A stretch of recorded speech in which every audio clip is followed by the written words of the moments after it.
Abdu'l-Baha, the son of Bahá'u'lláh, said, for example, the question of universal peace, about which Bahá'u'lláh says that the Supreme Tribunal must be established.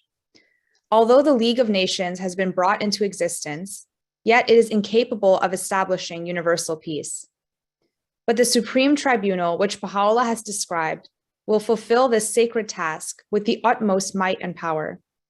And his plan is this, that the national assemblies of each country and nation, that is to say, parliaments, should elect 2 or 3 persons who are the choicest men of that nation and are well informed concerning international laws and the relations between governments, and aware of the essential needs of the world of humanity in this day.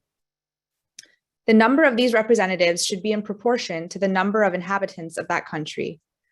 The election of these souls who are chosen by the National Assembly, that is the Parliament, must be confirmed by the upper house, the Congress, and the cabinet, and also by the president or monarch, so these persons may be the elected ones of all the nation and the government. From among these people, the members of the Supreme Tribunal will be elected, and all mankind will thus have a share therein. For every one of these delegates is fully representative of his nation. When the Supreme Tribunal gives a ruling on any international question, either unanimously or by majority rule, there will no longer be any pretext for the plaintiff or ground of objection for the defendant. In case any of the governments or nations, in the execution of the irrefutable decision of the Supreme Tribunal, be negligent or dilatory, the rest of the nations will rise up against it, because all the governments and nations of the world are the supporters of this Supreme Tribunal. Consider what a firm foundation this is. Abdu'l-Baha. I'd like to stress that this is an individual Baha'is perspective of the issue. I've cobbled together a few ideas which I think you may find interesting in thinking about how we get to that federation that was mentioned earlier in the reading from Abdu'l-Baha. For a more authoritative and better grounded view, you can check the website, Baha'i.org, and the various statements of the Baha'i international community, especially most recently, a governance befitting, which the BIC, the International Community Office in New York, put out to mark the 75th anniversary of the founding of the UN. The BIC has also issued other statements on a variety of important issues, environment, women's equality, and rights of the child, and so forth. Today is a very special day. We're marking the 100th anniversary of the ascension of Abdu'l-Baha. And this is son of the founder of the Bahá'í Faith, Bahá'u'lláh, who ascended in 1892. Bahá'u'lláh assigned a very special role to Abdu'l-Baha. He was the center of the covenant to ensure the unity of the faith going forward. And also as an exemplar, he's an example of whose life fully reflects the teachings of the faith. If you want to know more about him, there's a recently produced video called The Exemplar, and that's available from the Baha'i World Center website and also on YouTube. It's a remarkable picture of the life of this great personage. And it begins in Canada, which is very interesting. Some friends of ours are in it at the beginning, so it's nice to see. Among Abdu'l-Baha's many works, there's a book called The Secret of Divine Civilization. It's a slim volume, 100 and some odd pages, just a little over 100 pages. It was written in 1875 at the request of his father to provide guidance to the authorities in Iran at the time. And those principles apply still now and will for some time. It's a very interesting book because in the beginning, he talks about technical issues. And at the end, he also talks about technical issues as kind of like a sandwich. The filling in the middle of that is all about character. What is the character and what should the values be of people who are engaged in governance? And he also spoke directly about federalism on a global scale, during his visit to the US in 1912, it was interesting. So a government official came to him and asked him, what can we do to help? What can I do to help further your cause of universal peace? And what he said was, for the interests of your own country, the interest of your own people, you should strive to apply the principles of federalism in your country to the community of nations and to the relationships existing now between the peoples of the world. So these are embedded very early in the evolution of the faith. I have a number of topics that I've cobbled together for this presentation. One of them is institutions. We say a lot about institutions, but what are they? What is an institution? Also governance. What is governance and what it is and how should it work? What is globalization? I have a few thoughts on this huge complex process. What is global governance? What are the institutional structures required to manage our collective affairs? What is the path ahead? What are the challenges and opportunities facing humanity? And divine intervention, what it is and how it works. And I'm looking forward to getting to that part and to getting to your comments and questions on that issue. First of all, let's talk a little bit about institutions. What are they? How did they come to be? And what is their role in human affairs? It's interesting in the literature. I had to, for my doctorate, of course, I did a doctorate on institutional development in fragile states. I had to identify what is an institution. What does the literature say an institution is? And also governance and what is a fragile state and other things. And I found that there's no single definition of institution. The field, all the various fields, anthropology, history, political science, and so forth, they all have their own definitions about what is an institution. But one of the scholars, Douglas North, a Nobel laureate economist, he called them institutions as defining the rules of the game. What are the rules of the game? And one of the other scholars that I came across said, well, we can perhaps agree that institutions represent sets of rules and norms that guide behavior rather than bricks and mortar institutions. This may be where agreement ends. Like the field is so diffuse about the only thing they can agree on is that it's a set of rules rather than buildings. And he also says there's this theory of new institutionalism, which is moving beyond bricks and mortar and bureaucracies and so forth. He says, no one's entirely sure what an institution is and what this new institutionalism means. It seems to represent an umbrella term or loose collection of approaches rather than a coherent theory. So if you're looking for something solid, what is an institution? You're not going to find it. Okay, now, how are institutions created? How did they come into being? There's a chap named Gooden who wrote a book on the evolution and how institutions are created, and he identified three main areas. This pattern of rules, these protocols, come together by accident, by evolution, and or by intention. Either you just sort of fall into it, it grows, or someone intentionally says, okay, here's the rules we're going to run our system by. And often there's a combination of all of these. There's another scholar, he said that the genesis of these patterns come either in two main ways. A decisional model, someone decides and they tell you, okay, here's the rules. And then there's one which is called dialogical. The dialogical evolution of this set of protocols is a far messier political process, but actually it's the more sustainable model because the people who are going to be affected by it have a stake in building it. And most government authorities, they like to think they can get away with a decisional thing. Here's how the world is going to work, or here's how your province or territory or business is going to work. That doesn't work. You need to have the participants, the stakeholders, need to have a place in defining that. Now, Baha'is believe that the faith's institutions are divinely inspired. They're not man-made or woman-made. They come from the Creator, and we'll talk more about this later.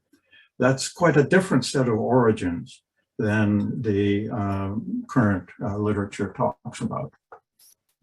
There's another key concept, and it's the difference between institutions and organizations, and that values matter. Values matter a lot. An institution is a set of rules and norms that guide behavior, as I mentioned earlier. An organization comes into existence when there's people who work together on the basis of those rules. So an institution is more like a mental construct, and an organization is a bunch of people working together, such in a bricks and mortar school system or in a corporation. So it's an important distinction to make. It's a key element here. An organization's culture, its procedures, and its trajectory are shaped by its founders' intentions, values, and beliefs. A business will be permeated by the thought processes and the beliefs and the values of the board of directors or the people that founded it. And so the underlying values are a key element, and I'm going to come back to this later. Now on to governance. What is governance? There again, there's no single definition. The definitions that are out there, they range from management and control over territory to the way people collaborate in multiple levels of actors within families, corporations, legislatures, and so forth to achieve desired ends. So governance is how people manage their collective affairs. Principles of good governance are fairly well known. Among the key ones are legitimacy, order, responsiveness, accountability, so forth and so on. You can find a list as long as your arm of principles of good governance. And within each of those, there's a bunch of details on how that's supposed to work. The electoral process is one of many processes involved in good governance. There's a basic concept at the foundation of sustainable good governance, is that the ruler exercises authority with the consent of the ruled. Okay, the ruler can stay in power, can continue doing their whatever it is they're doing, as long as the ruled, the population, agrees with that, as long as they perceive them as legitimate and as long as they're receiving decent services. And we see a whole bunch of problems in the world today where the populations are rising up and they're saying, we don't like our rulers, most recently in Sudan and various other places. We currently have riots in Rotterdam over COVID. The people don't like what the government is doing. That's part of this basic concept of sustainable good governance. Globalization is another term that I've mentioned earlier on. And I'd like to share a few thoughts on a huge and very complex process.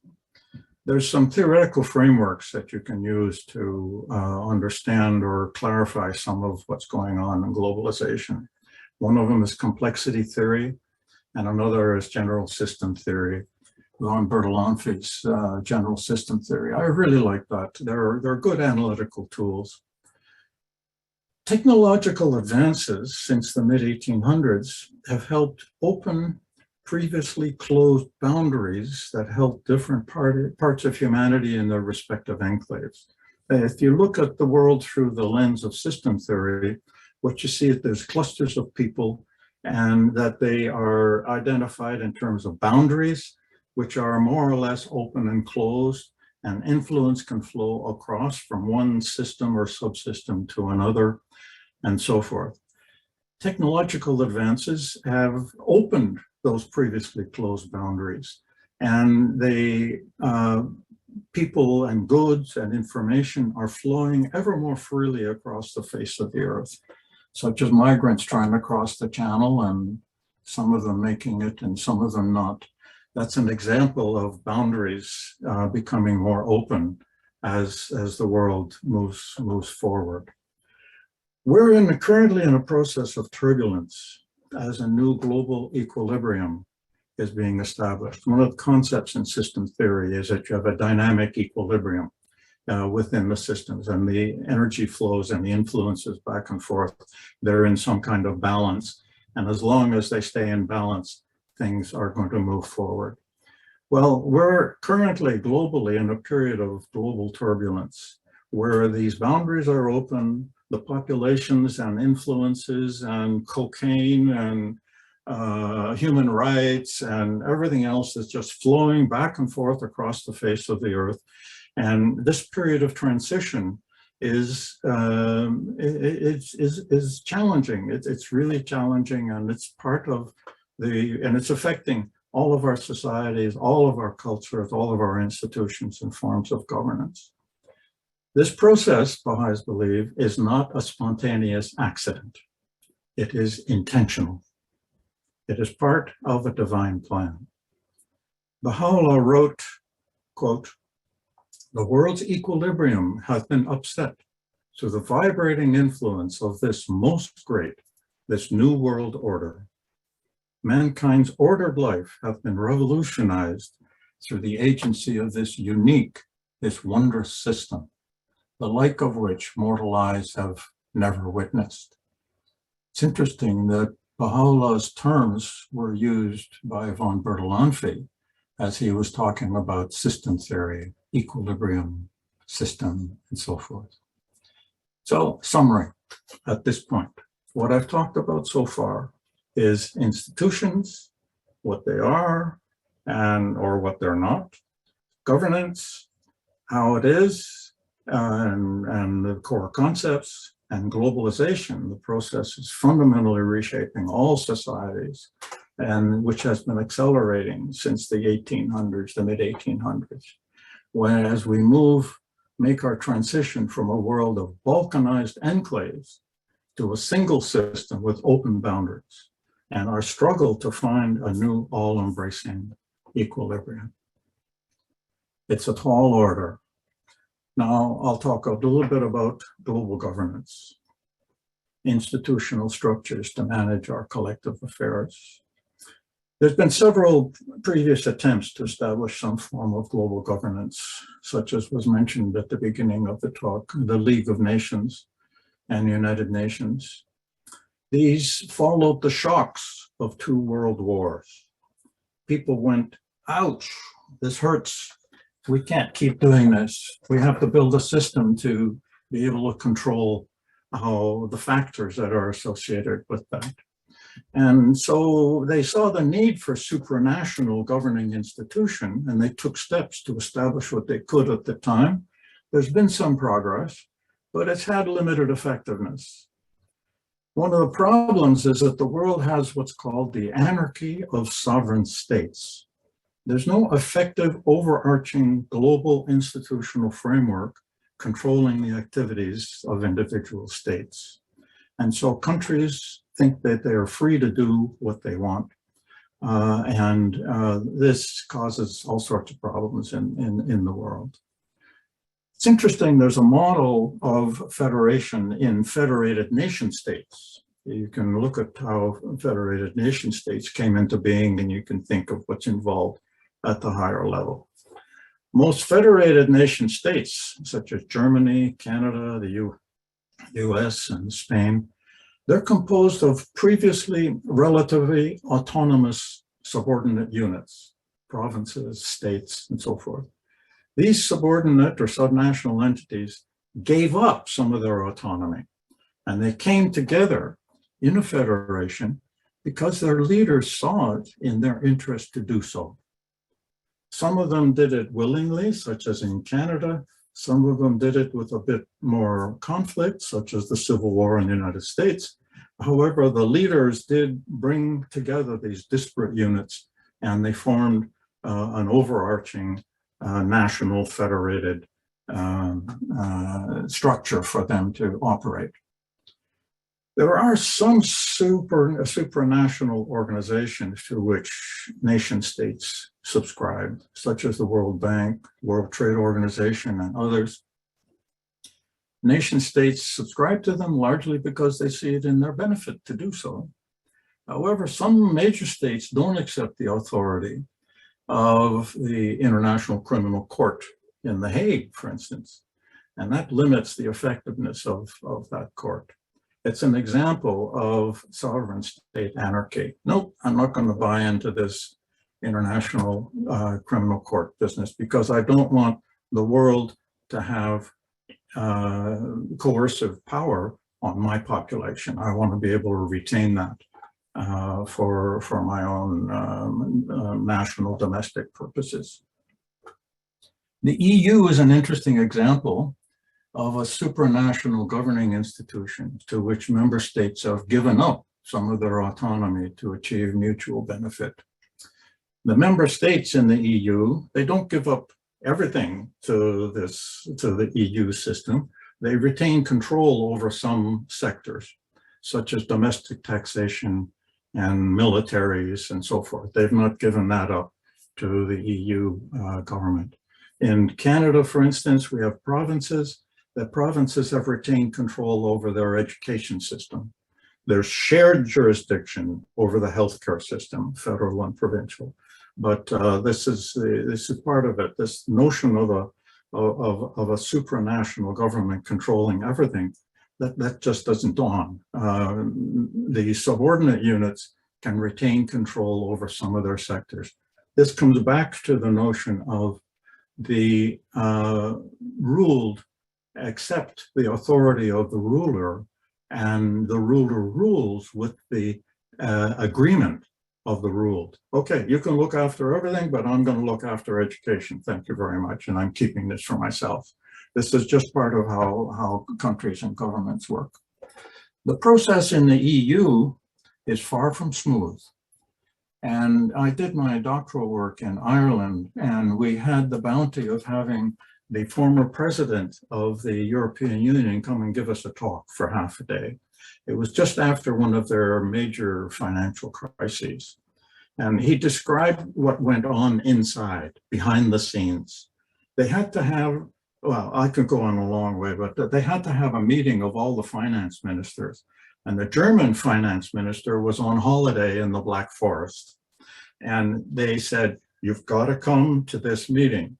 And they sent a helicopter in to get him, to bring him to Paris for a meeting, because they had to make some financial decisions, because the financial institutions have said on Friday that if you don't fix this by Monday, we're going to stop lending money. And if they stop lending money, that will precipitate a collapse of the global financial system. It was close. It was close. And so I said to him afterwards, he mentioned a number of other things like that. I said to him afterwards, Pat, his name was Pat Cox. Pat, it seems to me that the EU is like a bumblebee. It's not supposed to be able to fly, but it does. How come it works? And he said to me, it's because we have the best public service in the world. We have civil servants top-notch, and they know how to keep this bumblebee going. Now, it's interesting, though, the origins of the EU, and this is a key point, I think, in all of this. The EU's origins came out of a organization called the European Coal and Steel Community, which was set up after World War II by France and Germany as a watchdog institution to ensure that they weren't building up armaments to wage war on each other. Okay? It was a watchdog institution. The EU's origin in a watchdog institution based on mistrust. I can't trust the other guy. I got to keep my eye on him. based on mistrust, is part of the foundation of its organizational culture. And this notion and this whole dynamic, this whole underlying value, contributes to what some see as an organization designed as much for control as for mutual benefits. We have in complexity theory and in chaos theory, initial conditions and path dependency are really important in the trajectory of a system. If your initial conditions are mistrust and a need for control, that's going to infuse your entire operation with those values. These values would need to change if we were going to use the EU as a model to move forward, because the EU's bureaucracy, they have to move every time they have a new session. They have to move their entire office with all of its filing cabinets, everything else, from Brussels to someplace in France, because the French don't trust the other guys to do it, so they have to do all that. There's a whole bunch of bureaucratic stuff in the EU which is rooted in an underlying value, which is mistrust and the need for control and the need for, I got to watch out because otherwise I'm going to suffer if the other guy does something. That's a problem. So that's it in terms of global governance for my time. Now I'd like to talk, definitions of issues related to global governance. I'd like to talk a little bit about the path ahead. What are the challenges and opportunities facing humanity? Our writings, as was mentioned at the opening statement, our writings say that the world leaders will see an imperative necessity of forming some kind of global governance system. And this will happen perhaps only a few more global shocks, such as the COVID pandemic and global warming. You can bet that this would be a protracted, a long dialogical approach, because I don't know anybody in the world that's going to accept a few experts coming out and saying, bing, here's your institution. We're going to have to develop this ourselves. And so you can expect a long turmoily process of, all right, how are we going to work this? Because what you have to do is you have to change the legislative structures in each of the countries. What the EU found was that they created freedom of mobility of labor. So workforce could move back and forth across the country. So all of the member states had to organize their labor legislation to enable that to happen. What also happened, and they hadn't foreseen this, is that it also enabled criminals to flow freely from one part of the place to the other. And so it was like a byproduct. They have a spin-off kind of consequence. You build one thing and you suddenly realize, oh, we got to build something else. And so what they had to do was they had to rationalize all of their criminal justice legislation and procedures so that they could deal with criminal activity as an integrated whole. And these things and there's multiple examples of this in the EU's experience. What we and what the Baha'is have in their writings is that whatever will emerge will hopefully be founded on the recognition of the oneness of humankind. It's the pivot of the foundation of the New World Order. There's an example of the world moving in that direction. The recent global warming conference, COP26 in Glasgow, was an encouraging example. People came together, less than perfect, but they came together and they said, all right, we need to be all together because we're all in the same boat and we all need to work together to keep the boat afloat. And they came to an agreement. It was not quite what folks had asked for, but it was an encouraging example of world leaders recognizing that the oneness of humankind is paramount. A global governance institution rooted in the recognition of the oneness of humanity and our interdependence will likely have its own organizational culture and structure and procedures. These will be based on values quite different than what we see in the origins of the EU. If we say that we have to come together because we're interdependent and we need each other, that's quite a different set of premises, initial conditions, than if we come together because I don't trust you, so I need a system to watch out because you might hurt me.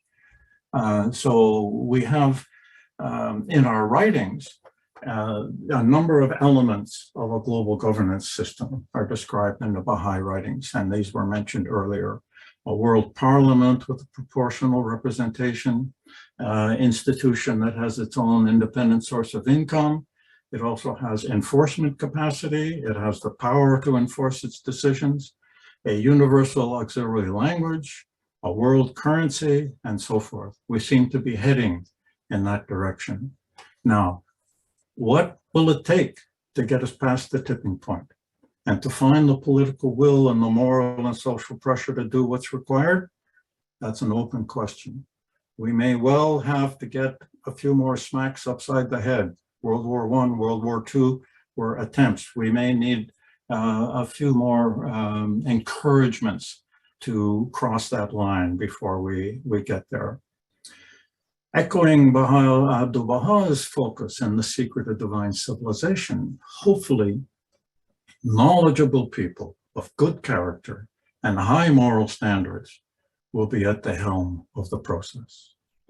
In discussing the emergence of the New World Order, described by Baha'u'lláh at the beginning that I described earlier, our son Peter had a very interesting thing to say. He said, "We're engaged in a 400-year project, and we are as midwives assisting at our own rebirth." It's a very interesting perspective. Now I come to divine intervention, which I think is the core of what's important here. One of the ways of looking at this, divine intervention, is to think of our universe, our reality, as being an open system. The boundaries between us that define our reality, those boundaries are permeable. And we are a subsystem of far larger, multi-layered sets of systems, as Christ said, many mansions, and influences flow both ways across these boundaries. Our writings are pretty clear that we're separated from the souls in the next world as if by a veil. They can see us, but we are not to mess with them. The manifestations of God, the great teachers such as Moses, Christ, Muhammad, and Baha'u'lláh, they said that they were sharing guidance received from God, an entity that's beyond our comprehension. And that guidance defined the rules of the game of life for the peoples among whom they appeared. Now, Arnold Toynbee, the historian, chronicled the rise and falls of civilization. And he said that as the vitality of a religion became evident, the civilization rose. And while that vitality diminished, the civilization fell.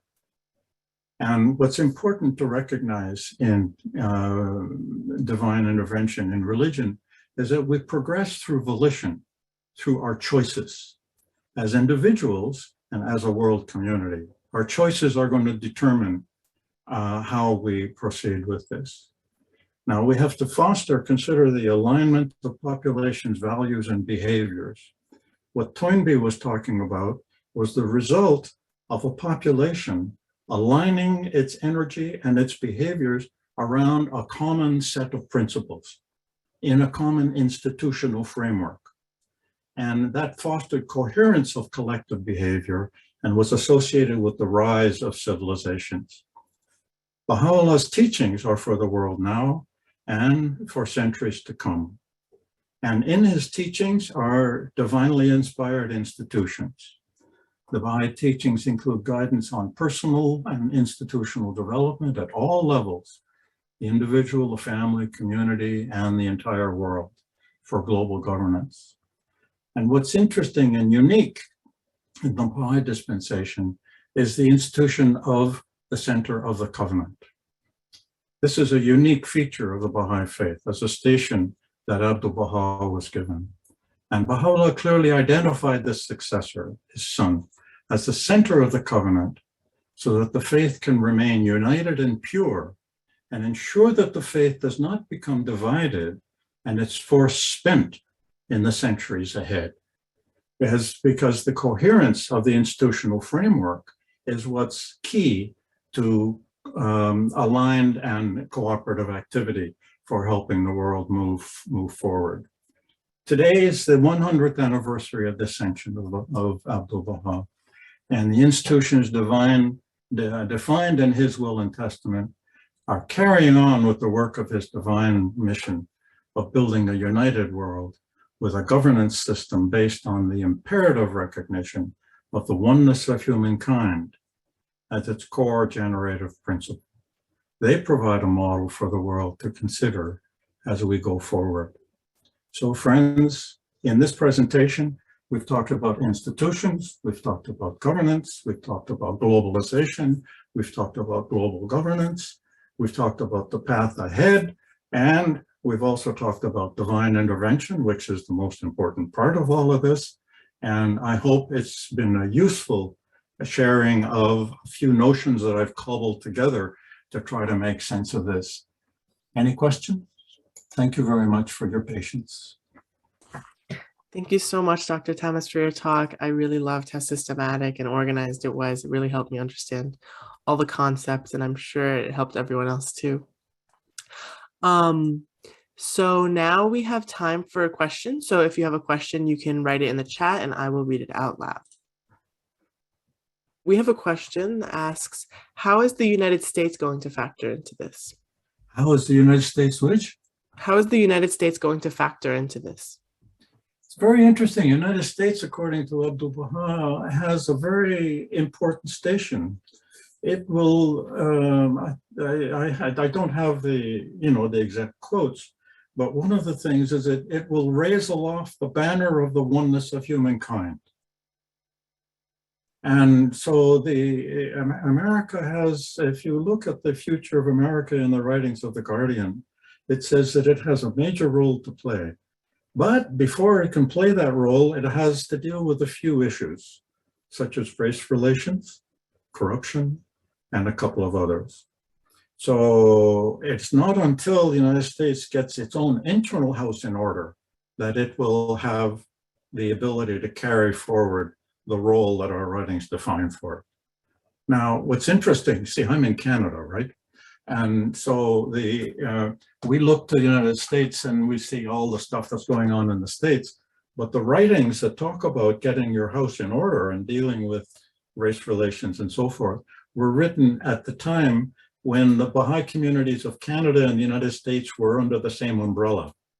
So they apply to Canada as well. So we can't sit here in our glorious great white north and say, you guys have to get your act together. We have to get our act together as well. Thank you. We have another question. Can you explain the reference to Christ's statement about his father's house having many mansions again? Ah, okay.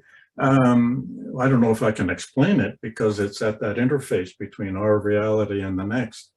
All of these manifestations of God said that they were inspired and they had information from beyond, from what they called God or the Creator or whatever. And Christ said, I have many mansions, which I can't tell you about. And if you look at the Baha'i writings, you can see in the Baha'i writings, there's terms such as the many worlds of God. And to behold thy splendors on the loftiest mount, which is part of the prayer for the departed, which indicates to me, you see, I'm a bit of a spiritual mechanic. I want to know how this stuff works, all right? So it's one thing to have the terminology, but then what are the nuts and bolts about how it works? So what I think is, and this is total speculation on my part, what I think is that when the souls depart, for instance, my mother-in-law passed away recently, And her kids, my wife, her two sisters and her brother, were at her bedside as she passed away. And she was breathing. There was breath come in, breath came out, breath came in, breath came out. And then she stopped breathing. And Bill, her brother, who was not theistically inclined, said, she was here and now she's gone. What is it that has gone? All right. So we know from our writings that the spirit is associated with the body. And the reality of man is his thought, not his physical body. And it's associated with, but not in the body. When the body dies, the spirit departs. To where? To one of these other mansions that Christ spoke about. And there's probably ante-rooms and larger rooms and whatnot in these various mansions in the various worlds of God. That's my half-baked understanding of that. I hope it's useful. Thank you. Our next question asks, the writings speak of the feast as an institution. This has always struck me as worthy of reflection. How does this use of the word institution apply to our current global predicament? The feast as an institution, how does it apply? That's an excellent question. The Baha'i feast has three parts. There is the spiritual part, there's the administrative part, and then there's the tea and cookies, social part at the end of it. And I like the tea and cookies part. That's a lot of fun. If you look at the model of the feast as a governance institution, you have an elected body, the local spiritual assembly, wherever there are 9 or more Baha'is. They are the elected administrators of the affairs of the community. The broader community has an opportunity every 19 days to meet, to gather in prayer, to sort of center themselves around some spiritual principles, and then to deal with administrative matters. How are we going to run children's class? Where are we going to put what? You know, these kinds of things. And so what you see is an institution that brings the hearts together and the souls together at the belief dimension. And then you get the nuts and bolts people. How are we going to run our community? And then you get the social part where all of the friendship and the tea and cookies and all of that happens. So that's an interesting model. Our House of Justice has told the world in the 1985 peace message that the Baha'i institutional model is something that the world can consider as a way of managing its affairs. That's as much as I can say about that. Thank you. Our next question asks, thank you, Dr. Tamas, for such an inspiring, well-structured, and insightful presentation. You're most welcome. You're most welcome. Go ahead. Could you please point out any country that is moving towards the Baha'i model of governance? Could you explain the relationship between the establishing of national and local houses of worship around the world and the establishing of global governance? Why don't you ask me an easy question? You know, good Lord.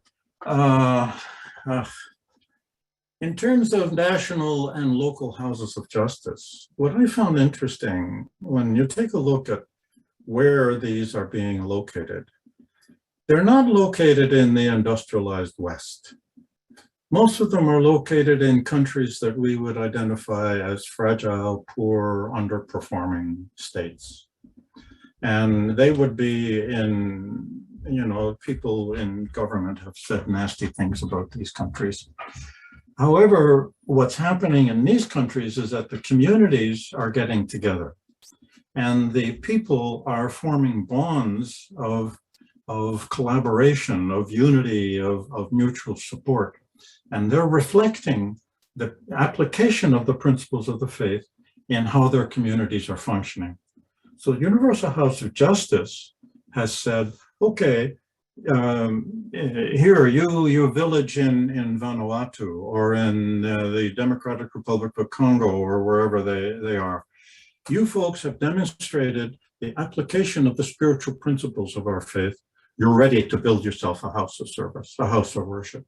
So it's interesting that these places who are spiritually advanced are materially and politically at the very other end of the spectrum of what we would call development in the industrialized West. That's a partial answer. I don't have any information on the relationship between national and local houses of justice. I'm sorry, I can't speak to that at all. Another question asks, what do we know about the involvement of China, quote, the country of the future, in this evolutionary process? Oh, I don't know nearly as much about China as I would like. And I don't really have much information about that. I'm afraid I don't. To go much further in that, we get into politically charged territory, and I would rather not go there with this. It's not my area, and I'm not knowledgeable enough to stay out of trouble if I went any further into that area.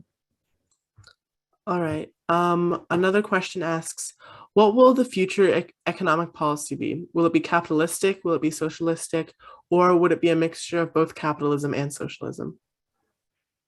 My dim understanding of the Guardian's writing on this is that it would be a mixture. It would have elements of both. Like the writings don't say capitalism is bad. What they do say is that materialism is bad. And so there's nothing inherently wrong with having a business that makes a profit, but the social context and the values within how that business operates are central to appropriate evolution. So in Canada, for instance, our political center is to the left of your Democrats in the States. We're doing okay, sort of, and we wish you well, and that's about all I want to say on that. Thank you. Our next question asks, what kind of part will the Baha'i institutions play in the development of global governance? Oh, they'll probably play a lot, and I have a hunch and an anecdotal thing that there are evidence, stories that that thinkers and leaders who are interested in this global governance issue are looking at the Baha'i institutions. The Baha'i International Office at the United Nations is doing a really good job of promoting messages. They send messages related to issues of international concern, and these have resonance. People listen to that, and it influences that. But the Baha'i community at this point is not a political organization. We try to do what we can to infuse the environments around us with those principles, and hopefully they're taken up. One of the things which is interesting is that in the United Nations, the parts of the UN system whose underlying principles are consistent with those in the faith are the ones that are most effective. The ones that are not consistent with the principles in the faith are not so effective. So the stuff works, to put it bluntly. All right. Thank you. Another question asks, I believe in the Baha'i writings, it says that in the future, nobody will be willing to take on the reins of governance. We can see the beginnings of this now, as you can see the widespread discontent people have with local and national forms of governance. Governance, as we see it now, seems to be based on vested interests and not the interests of the stakeholders. What, in your opinion, will need to happen to institutions to take into consideration the rank and file? Oh, my goodness. I think the writings talk about a fundamental change in the character of humankind. Okay, we have to replace what's in it for me to what's in it for us in all of our decisions. And to go from where we are now to there, it's a long, thorny road. That's why my son said we're in the beginning of a 400-year project. And this is not going to be an easy trip. That's about all I can say at this point. Thank you. Another question says, in the future, will the local assembly be involved with the day-to-day governance of a city that is currently ran by the mayor and the city council? Geez, I don't know. The Guardian talked a bit about the relationship. I actually talked a lot about the relationship between the Guardian, by the way, for those who are not steeped in Baha'i talk.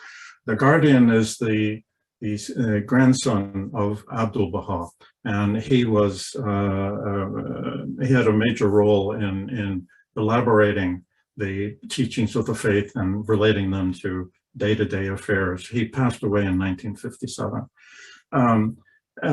In some parts of the world, I understand that municipal administrations or provincial administrations are turning to the Baha'i institutions for problem solving, because the people that are elected to Baha'i institutions are elected because of their high moral character, not because they were looking for power or benefits. Okay, the Baha'i electoral process picks those people who are least likely to run for office, but actually are infused and recognized by the community as people of noble character and so forth. So there are instances that I've heard about where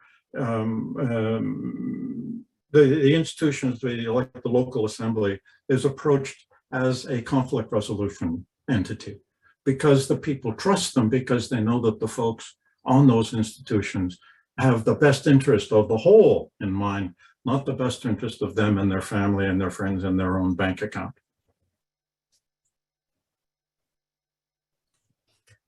Thank you. The next question asks, the UN takes advice from the Baha'i Faith Chair. To what extent is the UN influenced by Baha'i principles of governance, community building, etc.? I wish my wife were here, because she was the Canadian governmental affairs representative and spent a bunch of time at the UN trying to promote the principles of the faith within the UN system. And that the influence is at this point, I think, inspirational and indirect. If you walk around the halls of the UN and you're a Baha'i and you're radiating the influence of the faith that comes through you when you allow it, and you engage people in a conversation at the level of principle, hopefully the political processes driving most of the people that are in that building will be infused by the practical spiritual principles that come from the faith. And most of those people that are in there are high-minded people. We can't just say that the whole building is full of a bunch of corrupt, kleptocratic crooks. Far from it. That some of the highest minded people on the planet are doing what they can to make that system work.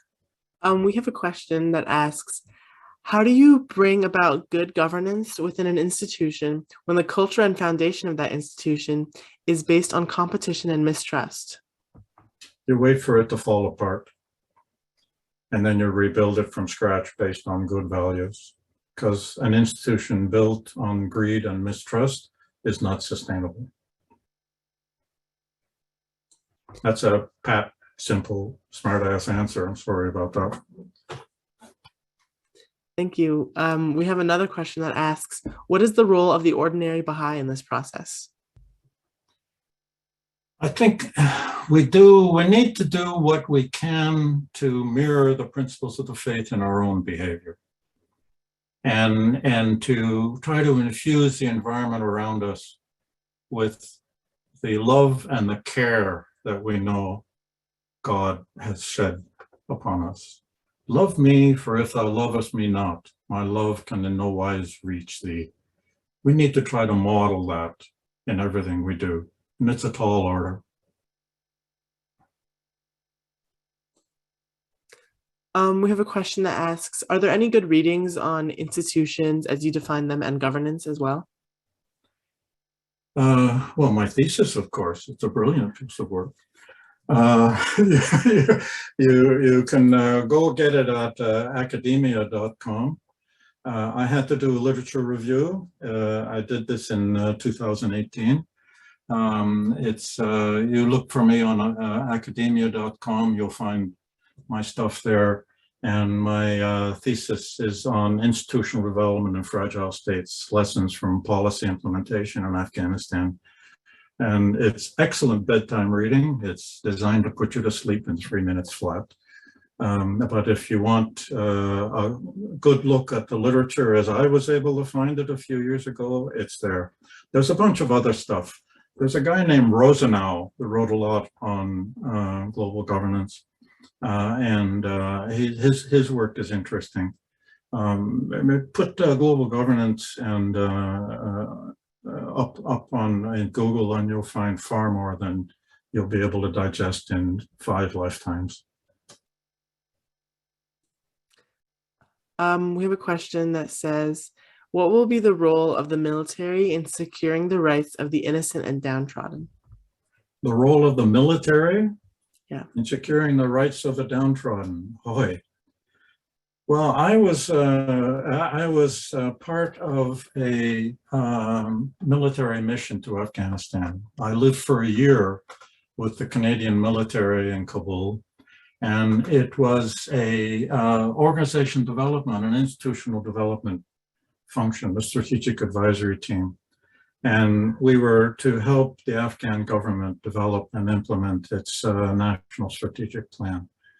And what we found is that the military, what I found is that the people that I was with, my military colleagues, were brilliant people, caring people. They really wanted, like, the military is probably the strongest bunch of peaceniks you ever care to find, because they know what the opposite actually entails. Okay, they want peace. They don't want to have people go off and get killed if they can avoid it. So the military is an institution that has a hammer, and it can do what a hammer does, but institutional development does not always respond to hammers.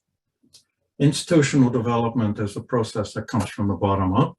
The people need to develop their own institutions in their own way, rooted in their own culture. And the military actors that I worked with did their best on that. There's a whole bunch of stuff about civil military engagement and so forth. There's a fair bit. But the military, that people that I worked with, were the first to acknowledge that they didn't really have the tools that were needed to help build a harmonious functioning society. The tools need to come from, I was called, you development guys, you're nothing but a bunch of Birkenstock wearing, granola munching tree huggers. That's what our commanding officer called me. It was interesting that after the military mission was complete, he came back to Afghanistan a few years later and started trying to work in development. He started to try to create a business that would employ women so that they could make the uniforms for soldiers and so forth. And at that point, they gave me a medal. The Canadians gave me a medal for being part of this mission. When I went back and I gave him a pair of Birkenstocks so that he could join the other side, the light side, not the dark side of the nation building process. We haven't spoken since. We have a question that asks, couldn't Afghanistan do better with less military and more agriculture and schools and education? Yeah, Afghanistan is one of about 50 troubled states. They're on various points of a continuum of governance and poor governance and conditions. One of the things that an Afghan friend of mine, it was interesting, I've got a little story to tell them if we have time. I picked up a friend of ours that I had worked with in 1998 at the airport in Montreal, and I was driving her to Ottawa where we lived, Rahela. We were in the car together and driving down a highway, and on either side of the highway were new shopping centers and residential complaints and car lots and all of that. And I said to her, Rahela, you know, 100 years or so ago, this was wilderness. This was farmland, and it was wilderness. And she was quiet for a while. And I said to her, Rahela, is there a problem? Did I say something wrong? And she said, no, I'm thinking. I'm saying, I look out at this, and 100 years ago, you say this was wilderness, and now look at it. 100 years ago, 1,000 years ago, Afghanistan was wilderness, and it's still wilderness. What's the difference? And she said, I think the only thing I can attribute it to is that our people are wild. The people are they've been so beaten up over centuries that their ability to work together in a cohesive fashion, as Toynbee says, to build a global civilization, to build a coherent civilization, is very limited. Because of their terrible conditions, they are focused on survival in small units and conflict with each other. So the answer to the question, more agriculture, more education, yes, of course, that's important. But agriculture, to get a product to market, requires a value chain. You need access to funds, you need, a whole bunch of things. You need refrigeration units, you need transportation.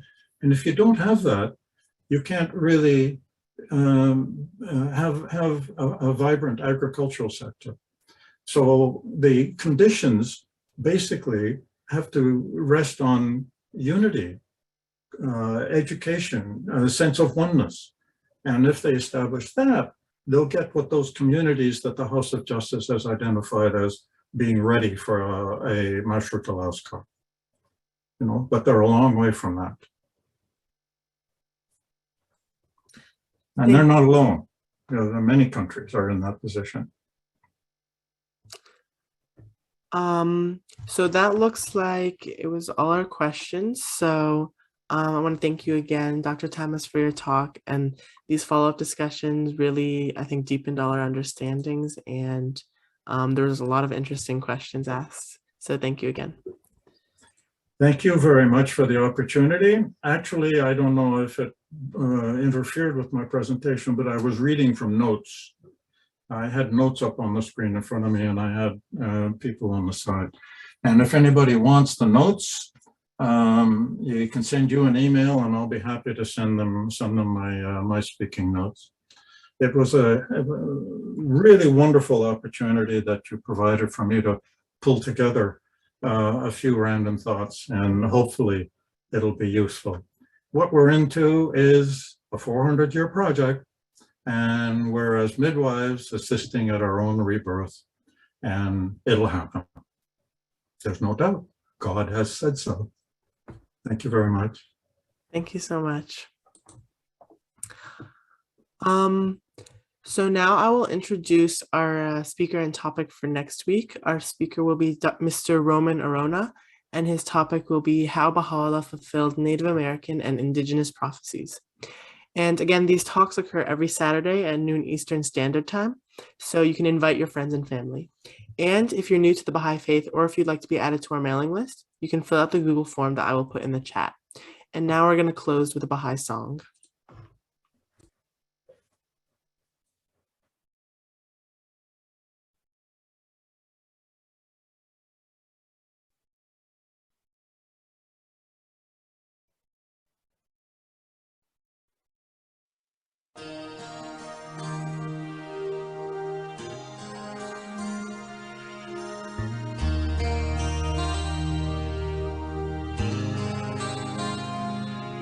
In a bombed out room in Belfast, a young boy is crying.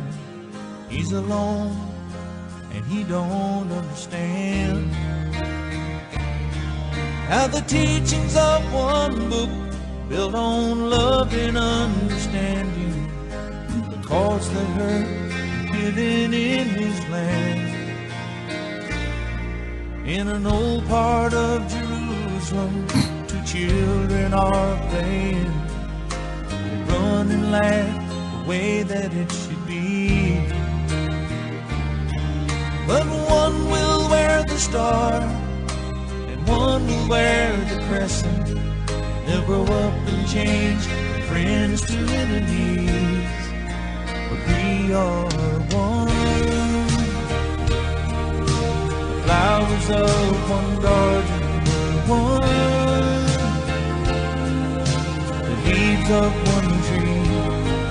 Let the walls come down and stand here together. We are one family.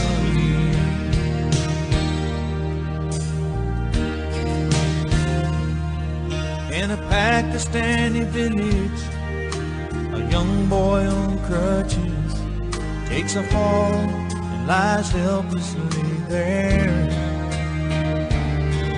And he holds out his hand, but no one will take him. They won't touch him or the clothes that he wears. On a side street in Selma, a black child is sitting in a squad car, protected from the whites. 'Cause they're burning a cross to send her a message. You can see the fear in her eyes, but we are one. The flowers of one garden were one, the leaves of one tree. Let the walls come down and stand here together. We are one family. Ponder in our hearts how we were all created from the same dust, same dust.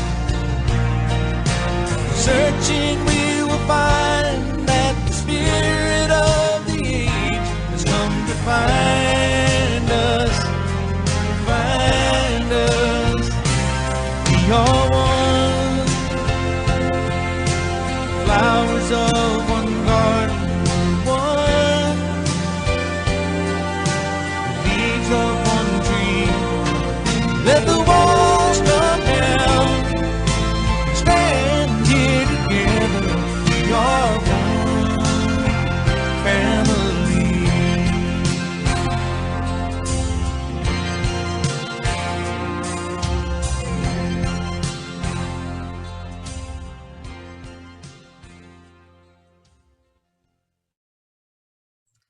Thank you, everyone. Hope to see you all next Saturday. Bye.